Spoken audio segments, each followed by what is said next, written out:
If you have 6 apples and you take away 4, how many apples do you have? Think about it. Welcome back.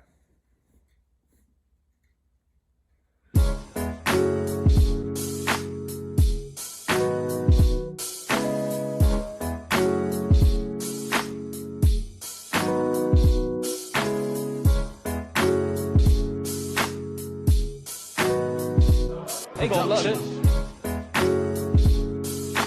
What's going on, guys? It's your man C.J.C. straight from the 305 Miami-Dade County. And if it's your first time joining my channel, you know what to do. Hit that bell, hit that subscribe button so you can get the best story times on YouTube. Boy, what were you doing? Oh, chill.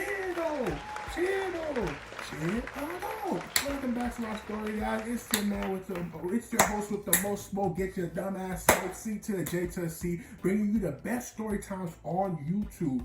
And today we have another good story time to tell, and you gonna love it.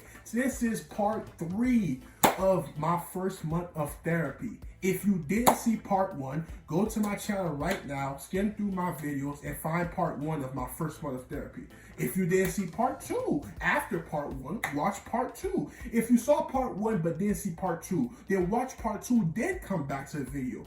But if you've seen part 2 but didn't see part 1, you're not making sense right now. Go part 1, watch part 1, and then make sense of what you see in part 2, then come back to the video and watch part 3. You get what I'm saying? You feel it though. But yeah, y'all already know, check out my Storytime playlist to watch hundreds of Storytime, great Storytime, bring the greatness, the tears, the joy, the goodness, the laughter.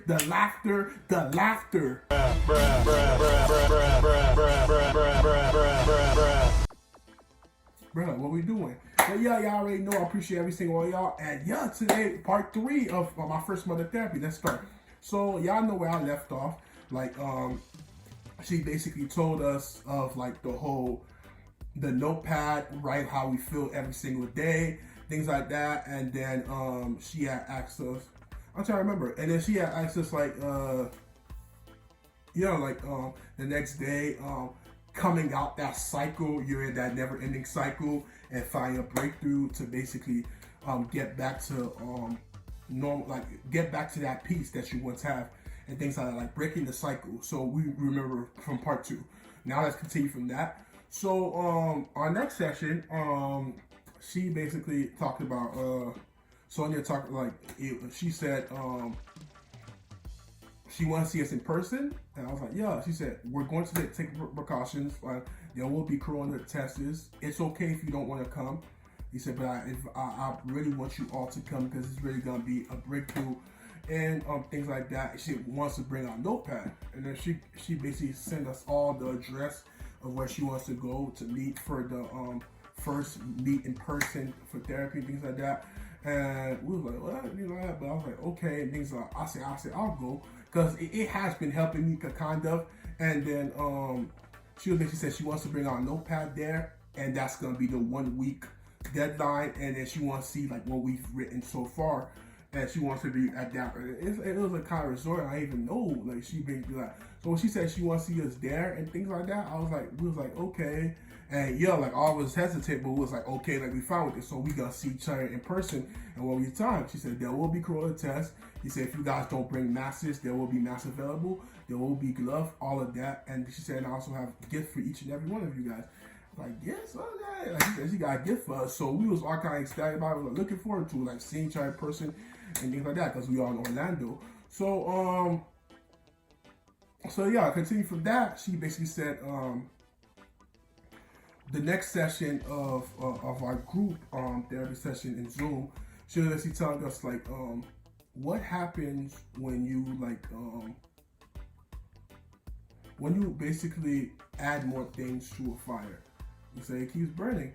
And she said what people sometimes like to do when they're going through stuff, they basically like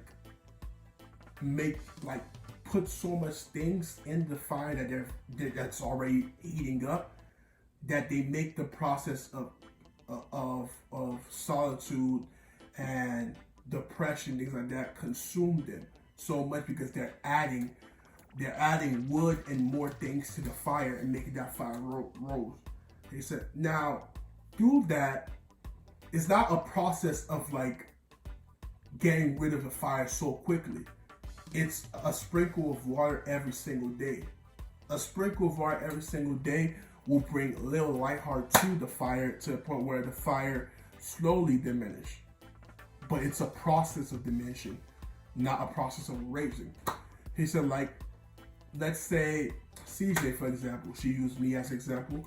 She said, I remember when I was talking to him and he told me, like, his father is dead and the pain he's going through. Yes, a lot of people want to be there for him and things like that, but they don't know what he's going through, and he wished that they could feel this pain and understand that just leave him alone.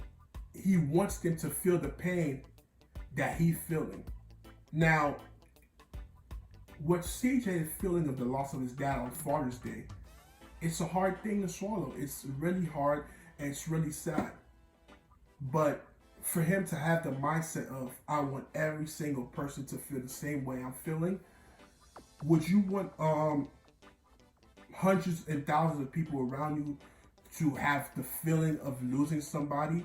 And it's just to a point where, let's say someone like me, who's here to help you, if you want me to go through that, and basically like so much people go through it to a point where even I'm not in the right state to help you, like how will you, like, let's say everyone that can help someone in the circumstance of depression, circumstance of them hurting themselves, circumstance of them escaping something, like officers, things like everyone who's going through losing someone, they wouldn't be in the correct mind to do their job of helping others.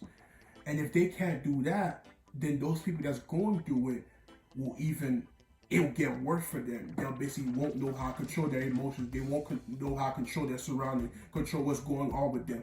And that'll just start a chaos and chaotic energy everywhere, to a point where it's like, there's no helping anyone. There's no saving anyone.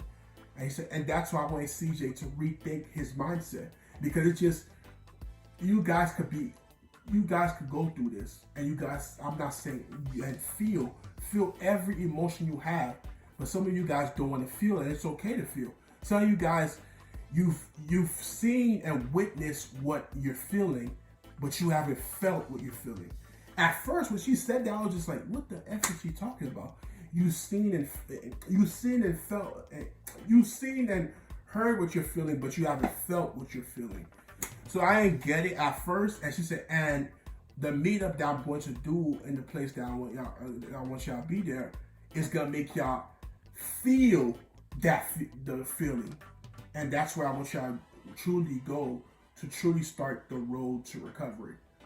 And it's just like, I'm just saying in my head, like, you got Star who got raped, abused, and she's a stripper now, went through that. You got Moses, who wife and kids got killed because of him being a drug dealer. You got Chris, who's 14-year-old and lost both parents, and him and his sister made people bad, and they going through the foster system.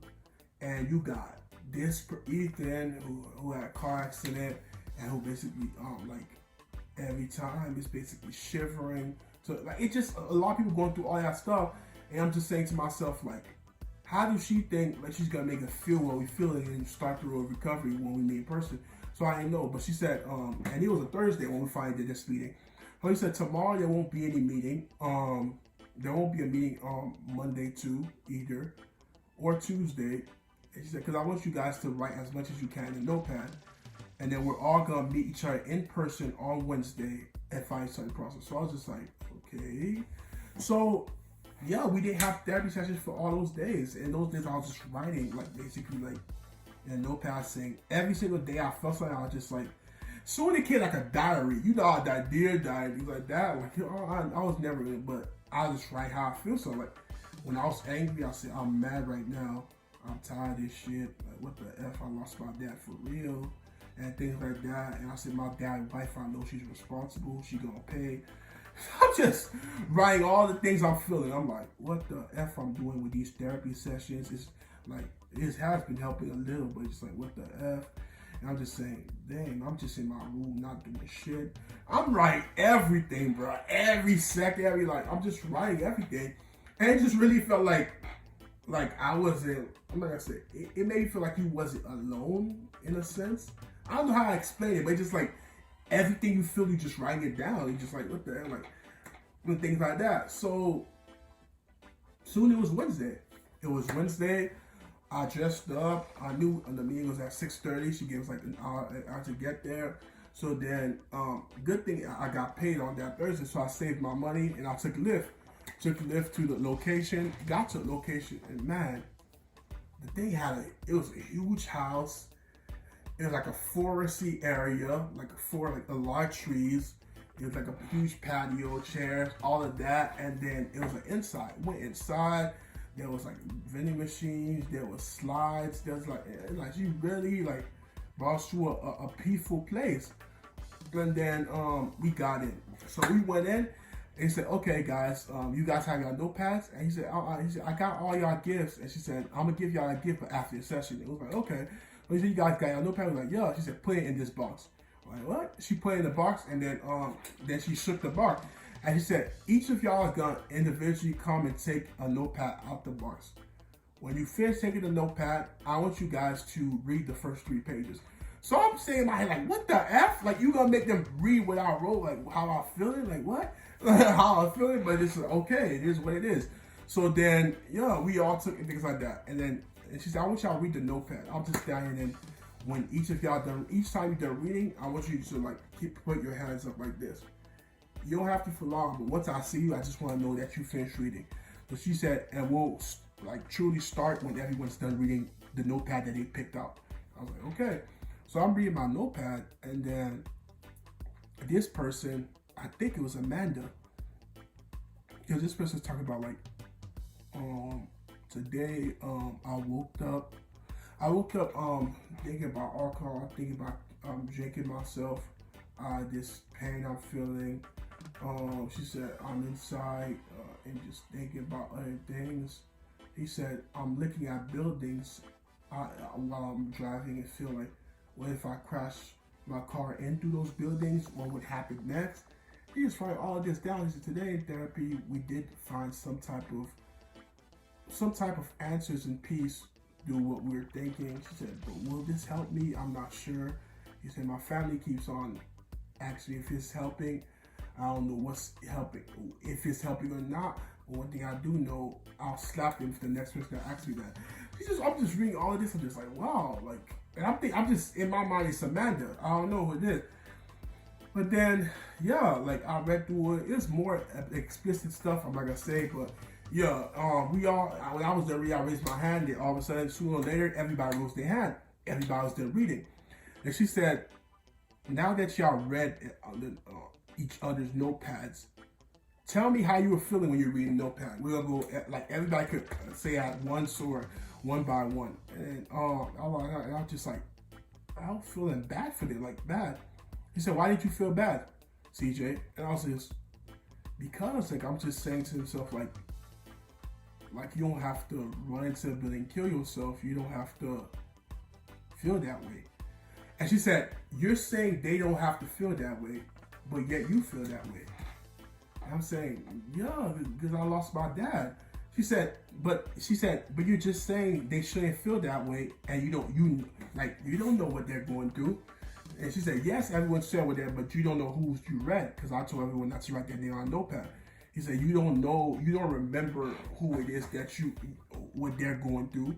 And for you to say basically like, "Oh, I lost my dad," that's bigger than what they're going through. Like I could think of dark thoughts, but they have to think positive. So I see where she was coming from. I was just like, and stuff like that. And then she asked the next question, she said, "How you feel?" He said, "I felt like I understood where they was coming from." He said, "It's a hard pill to swallow." That's what Moses said. Then Chris said, "I feel like, yeah, like it's just so sad to read it." And he said, "Yeah." Now each and every one of y'all that she went through, everybody just saying most of the same answer. They said each and every one of y'all feel some type of like responsibility, like sad things like that, because you don't like when other people are sad. It's the same way I'm feeling. I don't want you guys to be sad, and I want y'all to come out that cycle that I was talking about of non-external emotions, building on that darkness and that depression that you're in, and find a way slowly to come out of it and leave that cycle behind. So she said, let's start with CJ. I'm like, bruh, she always picked me. She said, CJ, you lost your dad, but I haven't seen you cry. And I'm saying, like, I'm not a crying person. I'm just like I was upset and more angry when I found that my dad, it could have not been heart attack, things like that. My older brother on his side basically said he think it was foul play. And she said, and when he said that, how you felt, I said angry, like damn. And I said, I think it's his wife. And like, he said, why do you think it's his wife? I said, because days before he died, like I heard a month before he died, my mom said he going crazy around here, looking for her. She's dodging him, like she don't want to be with him anymore. I think she made him go mad and crazy. And he said, you don't want to think about suicide. I'm like, no, that's not my dad. Like you don't know. And she said, okay. He said, so you're angry. And I was like, yeah. He said, but you're not sad. I said, yeah, I'm sad. Look at that. He said, but you're not showing it. And I said, I show it every day. I'm sad. Like I said, like I basically I break stuff. Like I ignore people, all that. She said, and that's showing everybody you're sad. Like just ignore it. I said, yeah, like basically don't talk to me. And like I'm breaking stuff. He said, that's more rage from what I'm looking at. And I'm just saying her, like, rage is a part of sad. Like, you could be sad and raging. And he said, okay. He said, I'll take that. And then she was saying, like, but why do you feel that now that your dad is gone, you can never be happy again? I'm like, because being happy, I feel will basically, like, disarm his name. Like, basically, his name won't live and things like that. Like his name not gonna be, it's just gonna be forgetting that he died. He said, you never have to forget, CJ. Your dad, he will always be with you because everything he taught you is flowing through you. Everything that his life, his legacy is with all his kids that he spent time, all the things he taught y'all, everything, the way he showed you how to move. That's y'all dad legacy. That's y'all dad through you guys. He's always there. He said, going on to being happy is not saying F your dad's death.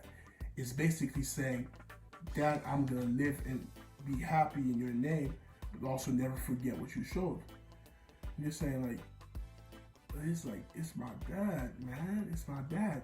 He said, I know. I said, I just can't believe that I lost it. And then I just started crying. Like, I'm crying. I said, I don't know what else to do. Like I said, I don't know if it's possible to ever be happy. She said, what blessing do you have, CJ? Like, what are the blessings? I said, I can't think of it, anything like that. He said, so your dad was the only person in your life, like you feel like it's over for you, like you don't have no one in your life that they love you? And then while I'm crying, I'm looking at my finger, I'm like, no, I still got my brother, my mom, my sister, my uncles. There's a lot of people that care about me and things like that. And while I'm crying, she said, exactly. And those people wouldn't want to see you sad forever, or angry forever, or basically never happy forever. Like, your dad will always live through you, but you still are blessed with those people. You haven't lost everything. You still got blessings.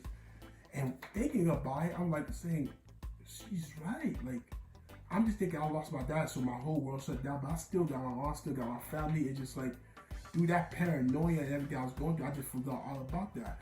And I was just crying. I said, you right.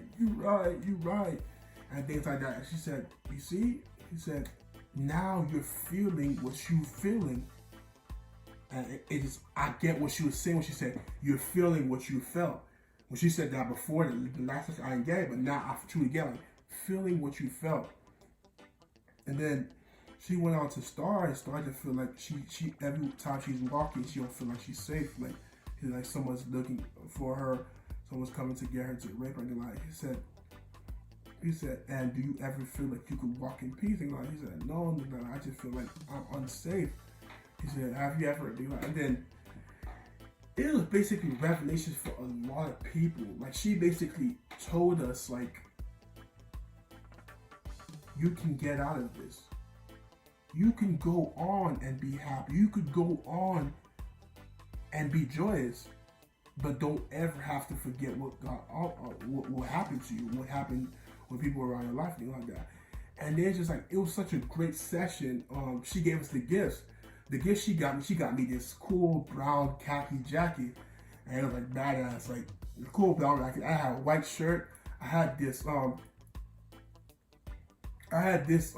necklace that I have on right now. One of my favorites and things like that. Like I had this on, and white shirt, the khaki, I had Timberland boots, things like that, and my pants. And boy, I was rocking them like. And then I went to a patio outside after this session. I was like, thank you for the jacket so much. Of course, we wiped down everything, things like that. And she said, yeah, it was clean, things like that, and not touching like because of COVID, things like that. And we all had love. But I took my glove off for just a second, and my mask, and I told somebody to take a picture for me. I took a picture with the jacket, with the white shirt, with the things like that. And I was just like, it was like, bruh, legendary, like. That picture, I'm gonna put it up on my birthday, September 28th, like on Instagram and Twitter. Like that, I was feeling myself. Like that pic was lit. Like I'm just like, bro, what they gonna see? But in the patio, and then just going to that resort changed a lot. It was for the better, and that's when the true healing process really began for me. And then we did that session like July 19th. And through the July 20s and things like that, I just started healing again in a better space. Now look at me in front of y'all, like I'm back. And then one of the sessions she said, returning back to YouTube and doing your videos. You're not getting views. It's something that made you happy, so get back to it. And here I am. It helped a lot, man. Like, yeah. And I can't wait to tell you guys this month, August and September, my second month of therapy. But y'all just gonna have to wait and see. But y'all remember that question I asked y'all, if y'all have 6 apples, 4 was taken away, how much do you have? The key thing is, how much do you have? How much do you have? The answer is 4. You took away 4, so why would you have 2? There's 2 left on the bowl, but you took away 4. How much do you have? Use your head. But yeah, I appreciate every single one of y'all. Y'all already know, man. Hit the like, comment, do all that good stuff. It's your man C.J.C, and I'm out. Be breezy. You heard? Yeah. Most these niggas ain't tryna see you win, and I can't trust nobody, not interested in being friends. It's free all of my niggas till my niggas free again. Winning blind through these Cartiers, I can see again. I'm riding rich, but I remember